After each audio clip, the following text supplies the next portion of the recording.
नमस्कार दोस्तों, मैं हूं नवीन पाटीदार और आप देख रहे हैं voice of MP. Malwa Mewar के हजारों अफीम किसानों को, जिनको सीपीएस पद्धति के तहत अफीम के पट्टे मिले, उनको इस बात का इंतजार है कि केंद्र वित्त मंत्रालय से, दिल्ली से कब खबर आएगी उनके लिए अच्छी कि सरकार चीरा लगाने की अनुमति उनको देती है। वहीं अगर बात की जाए तो लगातार जिस तरीके से मौसम पलटता जा रहा है और अफीम की फसल यौवन पर है, चीरा लगाने की बिल्कुल मुख्य द्वार पर है, तो वहीं किसान इस चीज में इंतजार में है कि सरकार जल्द स्पष्टीकरण करे।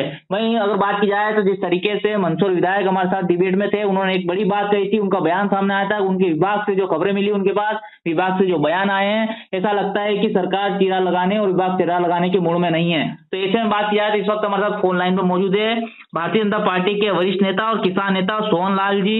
उनसे बात करते हैं किस तरीके से उन्होंने खुद ने वित्त मंत्रालय में निर्मला सीतारमण से चर्चा की थी और उनके सामने निर्मला सीतारमण ने विभाग और मुख्य सचिव को आदेश दिए थे कि इसका स्पष्टीकरण किया जाए, लेकिन पिछले लंबा समय हो चुका, अभी तक कोई स्पष्टीकरण नहीं आया। बात करते हैं उनसे कि किस तरह की खबर उनके पास दिल्ली से है।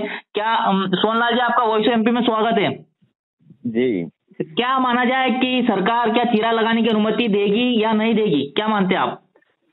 देखिए, हमारा ये मानना है कि अभी भी हम लगातार वित्त मंत्रालय को ज्ञापन भेज रहे हैं, पत्र व्यवहार भी कर रहे हैं कि हमारी जो बातचीत हुई थी उसमें यह था कि यदि सीपीएस पद्धति ही रखनी है तो तत्काल प्रभाव से आदेश निकाला जाए और स्पष्ट किया जाए कि सीपीएस पद्धति में किसान को कितना पैसा मिलेगा या नहीं मिलेगा, पोस्ता दाना ले पाएगा या नहीं ले पाएगा, इस तरह की बात हुई थी।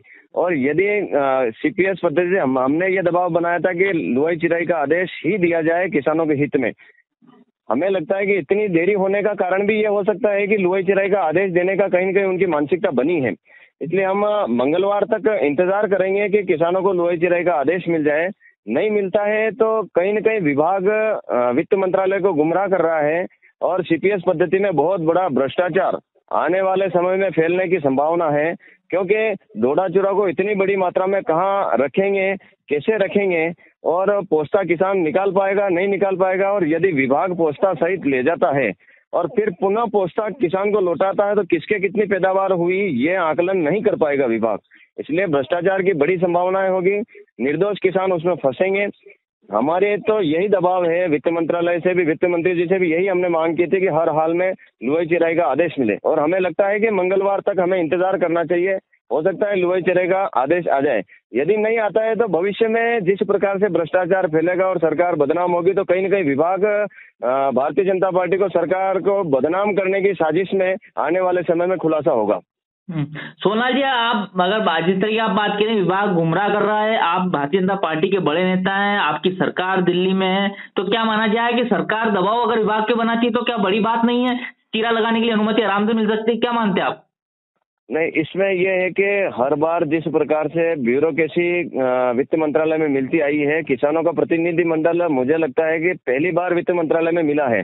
हम एक दो बार और मिलेंगे तो सारी चीजें स्पष्ट हो जाएगी कि वास्तव में किसानों का प्रतिनिधि मंडल या जो मूल रूप से अफीम की खेती करता है, ऐसे लोगों का प्रतिनिधि मंडल भी वित्त मंत्री से सीधी मुलाकात करेगा तो सारी चीजें स्पष्ट होगी। सोहनलाल जी, अगर चीरा लगाने की अनुमति नहीं मिलती है तो क्या माना जाए, क्या किसान किस तरह का आंदोलन आगे कर सकते हैं, किस तरह का किसानों का आगे का रुख रहेगा? किसानों को दो चिंताएं सता रही है। एक तो इस सीपीएस पद्धति में उनका रोजगार और पोस्ते से जो पैसा मिलता है वो भी मारा जाएगा, ऐसी उनको लग रहा है।